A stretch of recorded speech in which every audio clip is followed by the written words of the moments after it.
আজকাল সিনেমা দেখার সময় হয় না, কিন্তু শোনার সুযোগ থাকলে তোমার প্রিয় অভিনেতা এসে শুনিয়ে যাবে গল্প। বিশ্বাস হচ্ছে না? ওয়েলকাম টু এপিসোড 1 অফ প্রিয় অভিনেতার গলায় গল্প। আর শেষের দুই অভিনেতাকে একদম মিস করা যাবে না।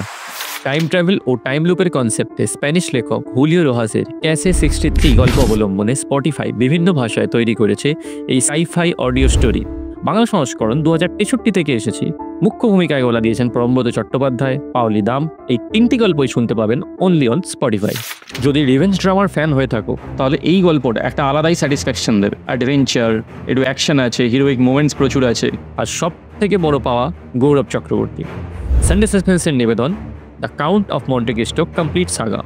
মুখ্য ভূমিকায় গলা দিয়েছেন গৌরব চক্রবর্তী এবং নান আদার দ্যান অনির্বাণ চ্যাটার্জি। পরের গল্পটি নিয়ে শোনা যায় ডিরেক্টর এস রাজামৌলের অ্যাসিস্ট্যান্ট অশ্বিন গঙ্গারাজু এই গল্পটিকে কেন্দ্র করে ফিল্ম বানানোর প্ল্যান করেছেন। নাম হবে 1770।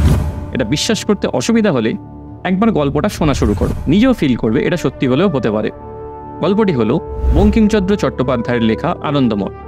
এটিতে একটি বিশেষ চরিত্রে গলা দিয়েছেন সোহিনী সরকার। গল্পটি শুনতে পাবেন গপ্প মেরের ঠেক ইউটিউব চ্যানেলে।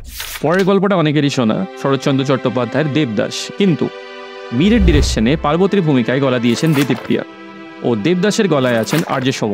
এই দুজনের অভিনয় গল্পটাকে আবার নতুনভাবে শুনলেন এরকম একটা ফিল দেবে।